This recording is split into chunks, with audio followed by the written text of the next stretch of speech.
I hate snow. Not in the way most people hate the inconvenience of shoveling their driveways or the sting of icy wind slicing through their scarves.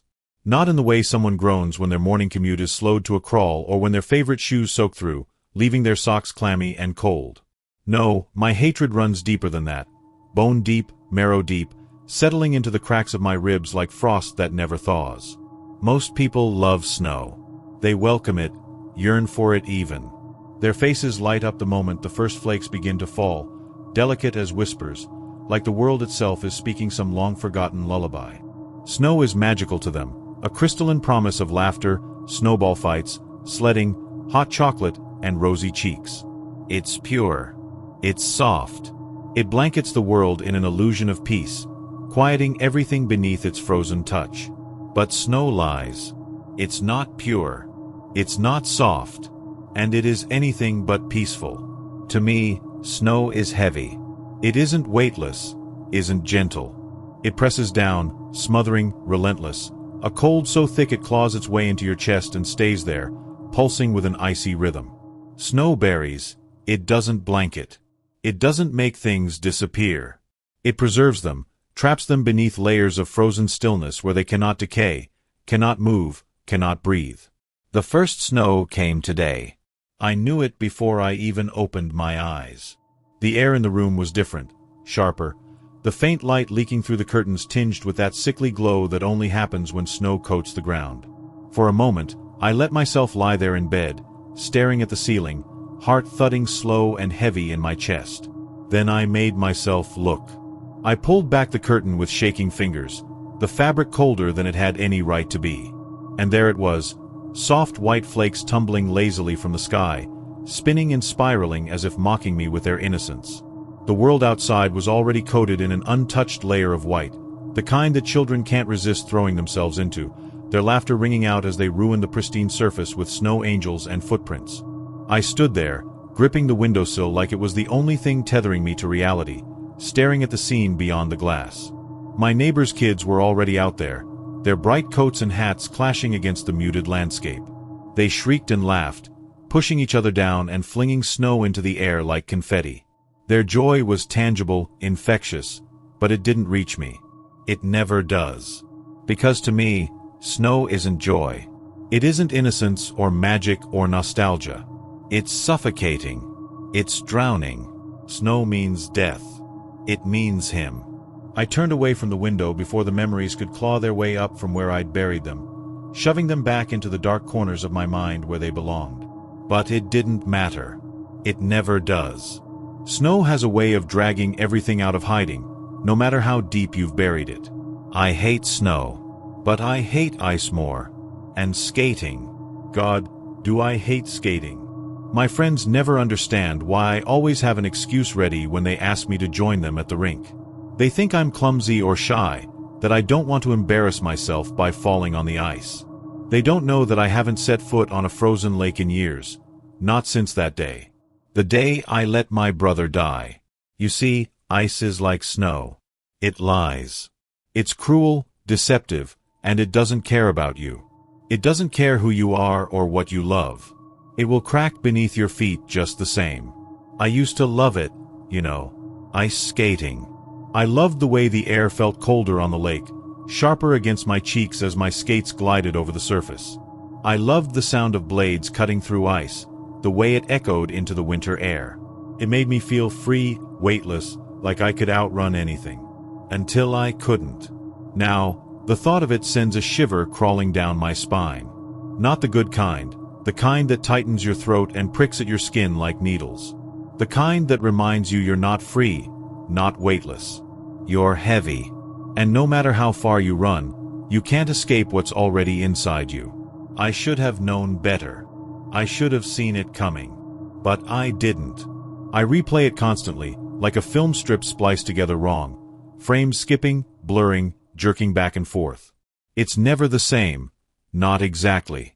My memory twists and mutates, warping with every replay until I can't tell what's real and what my mind has stitched together in its endless, merciless looping. Sometimes, I see his hand. Pale and trembling, his fingers claw at the underside of the ice, so close that I think I could touch them if I just reached out far enough. I watch them scrape and slip, leaving faint streaks on the frost-glazed surface before they vanish into the black water below. Other times, I see his face, distorted, ghost-like, a pale smudge beneath the icy veneer. His eyes are wide, wild, filled with terror that pierces straight into my soul. His mouth opens and closes in desperate, frantic motions, trying to scream, trying to speak. I can't hear him. The water swallows every sound, muting his cries, but I feel them. I feel the words clawing at my chest, pressing into me, suffocating me. Then there are the times when he's not there at all. In those memories, there's only the ice. That jagged, gaping hole, dark and endless, like a wound carved into the heart of winter itself. The water churns beneath it, cold and slick and alive, beckoning, calling. I stare at it for what feels like hours, waiting for him to resurface, waiting for his hand, his face, his scream, but nothing comes.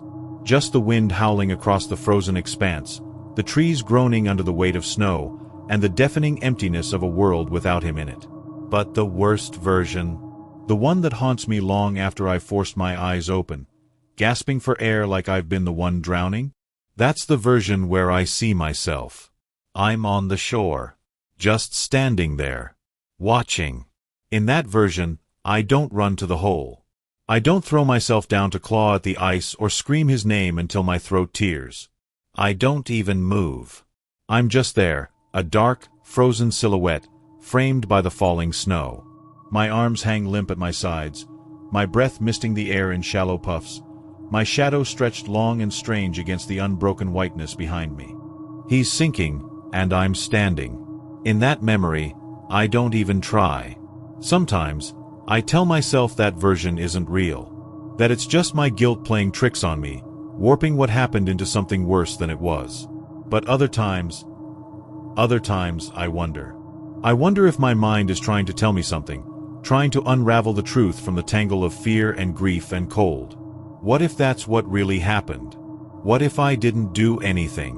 What if I stood there, paralyzed, while he slipped into the dark? I think about the cold. The way it seeps into your bones, slows your body down, turns your thoughts sluggish and heavy like wet cement. Maybe that's what it was. Shock, frostbite of the mind, freezing me in place. But no matter how many times I tell myself that, it doesn't feel like enough. Because the truth is, I don't remember moving. Not then. Not after. All I remember is the snow falling, silent and endless, erasing everything. And the hole in the ice, black and empty, waiting to swallow me whole. I was 17. Jake was 19. My older brother, my tormentor, my hero. He was everything I wasn't, brave, wild, reckless. Always daring, always laughing, always pushing me to keep up. Jake was the kind of guy everyone liked, the kind who could walk into a room and make it his without even trying. He didn't just live, he consumed life. I hated him for that. And I loved him for it, too. That winter, the lake froze early. The frost clung to the windows like spiderwebs, the world outside suffocating beneath layers of white and silence. Jake had this idea, like he always did. Stupid and impulsive and impossible to say no to. He stumbled in late that night, drunk on cheap beer and adrenaline, his cheeks red from the cold, and grabbed my arm, dragging me off the couch where I was trying to ignore him. "Come on, Ethan," he slurred, his grin sharp, cutting. "Let's check out the lake. I bet it's solid as a rock." I told him no. At least, I think I did. The memory is hazy, fragmented, like an old photograph that's been torn and pieced back together wrong.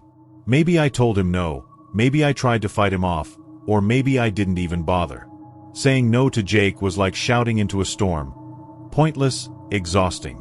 "Scaredy cat," he taunted, his voice sing-song, dragging out the words. "What's the worst that could happen, huh? You might actually grow a spine? Might actually have fun for once." He laughed when I didn't respond. That laugh, it always grated on me, needled at something deep inside. It made me feel small, insignificant, weak. I hated that laugh, but more than anything, I hated how much I cared about what he thought. So, I went. The lake was beautiful that night, The kind of beautiful that shouldn't exist. It was too still, too perfect. The moon hung high, cold and white, casting the ice in an unnatural glow. The stars reflected on its surface like a second sky, so clear and sharp they almost seemed more real than the one above. The air was so cold it felt alive, biting at my lungs, my face, my fingertips. Jake didn't care. He never cared. He stepped onto the ice first, his boots crunching faintly. I remember that sound. It echoes in my head sometimes, sharp, rhythmic, fading as he walked farther out. "See," he called, his voice carrying across the empty expanse. Solid as a rock. I hesitated at the edge, the tips of my boots just brushing the ice. The lake groaned beneath him, a low, guttural sound that seemed to come from deep within its frozen heart. It wasn't a warning, not yet. Just a whisper, a murmur. "Come on, Ethan." Jake's voice echoed again, louder this time, more impatient. I didn't want to. Every nerve in my body screamed at me to stay where I was, to turn around, to go back. But then I heard it. His voice in my head, the teasing, the ridicule, the words that had always cut deeper than they should have. So, I stepped forward. What happened after that? It's hard to say. I remember flashes, fragments, but when I try to hold on to them, they slip away, like trying to grab water with my bare hands. I think he was running, laughing, maybe. His boots skidding against the ice in wide, clumsy arcs. I can still see the grin on his face, that cocky, reckless grin that made you want to hit him and follow him all at once. Then, the sound. A crack. Sharp, sudden, splitting the air like a gunshot. I remember him freezing mid-step. His grin faltered, then vanished. His head snapped toward me, and for the first time in my life, I saw fear in his eyes. "Jake," I think I said. Or maybe I screamed it. Maybe I didn't say anything at all. And then he was gone. The water swallowed him so fast, it didn't seem real. One moment, he was there, larger than life, and the next, he was nothing. Just a jagged hole in the ice, black and gaping. I know I moved. I must have. I think I dropped to my knees, crawling toward the hole, the ice groaning beneath me with every shift of my weight. I think I saw him beneath the surface, his arms thrashing, his face a pale, distorted smear in the dark water. But the details blur. Sometimes I remember reaching out, my fingers brushing the edge of the ice. I remember him looking at me, his eyes wide, his mouth opening and closing in frantic, soundless pleas. "Help me." Other times, I remember standing on the shore, watching from a safe distance, my feet frozen to the ground. I see myself, motionless, useless, a shadow against the snow. Which memory is real? I don't know. I can't know. My mind plays tricks on me, warps the truth into something unrecognizable. Maybe it's trying to protect me. Or maybe it's punishing me. The only thing I know for sure is that he didn't come back. The ice closed over him, slow and deliberate, as if the lake was swallowing him whole. The silence after was suffocating, absolute. I don't remember standing up. I don't remember walking back. I don't even remember how I got home. But sometimes, in my dreams, I hear the ice cracking. I hear the water churning, the low, mournful groan of the lake as it claimed him. And I see him, just beneath the surface, his hand reaching for me, his eyes full of something I can't name. And I wonder, did I let him die? They never found his body. The police were baffled. They said it was the current, that the water had carried him too far beneath the ice to recover. They speculated that the thaw had broken up the surface enough to drag him deeper, far beyond where the ice had cracked. They called it a tragic accident, just another story of a winter gone wrong, of a moment of recklessness that cost a life. They said they'd search again when the weather warmed, but they never did. The search was called off after a few weeks. They chalked it up to bad luck. Nature, they said, had taken him. Nothing more, nothing less. No one ever questioned me. They didn't need to. I was the quiet brother. The one who stayed home, kept to himself. The one who wasn't as adventurous as Jake, who didn't chase thrills or take risks. The one who'd always been the good kid. The one who would never do anything wrong. No one doubted me. Why would they? I told them he fell. I told them I tried to save him but couldn't. I told them the ice had broken, and he went under too fast. That it happened in a blink, before I could do anything. They believed me. Why wouldn't they? The story was easy enough. It fit the narrative. A tragic accident. A lost life. The kind of thing that happens every year. Something no one can stop. People moved on quickly, as people do. They whispered their condolences, said things like, "I'm sorry for your loss," and left me alone with my guilt. But that's the thing about guilt. It has a way of settling inside you, of festering until it becomes something darker, something you can't shake off.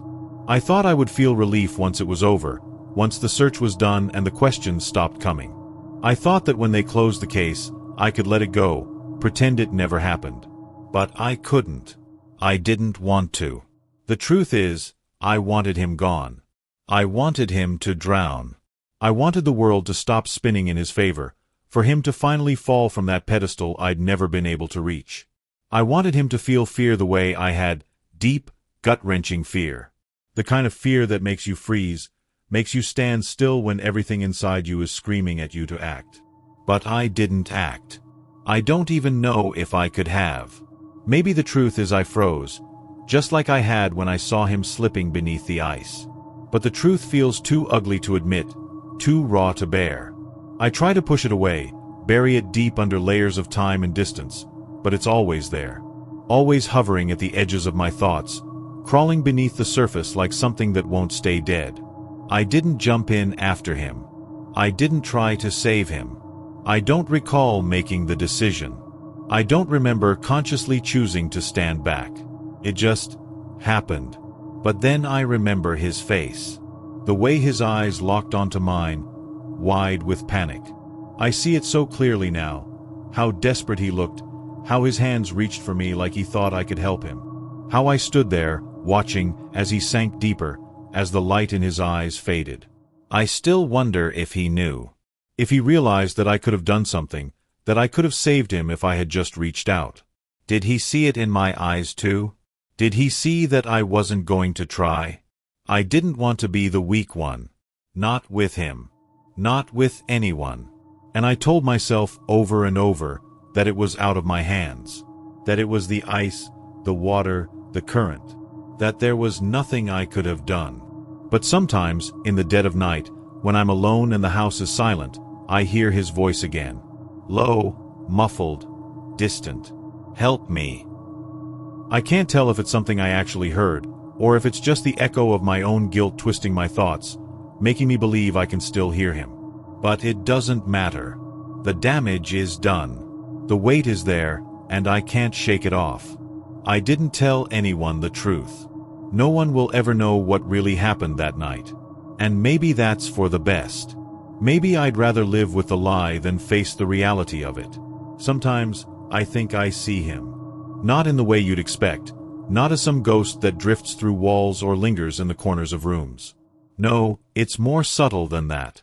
It's in the way the shadows move when I'm alone. In the flicker of light that catches the surface of the ice just right, making it look like something is shifting beneath it. Sometimes, it's in the cracks, the way the ice seems to fracture and break under its own weight, like it's holding onto something just below the surface. And other times, it's in the spaces between the snowflakes, like his presence is woven into every flake that falls from the sky. I can't escape him. There's a mirror in the hallway that I can't stand to look at. I avoid it at all costs, but sometimes I pass by it on my way to the kitchen, or when I'm too lost in my own thoughts. Every time I do, I see him instead of me.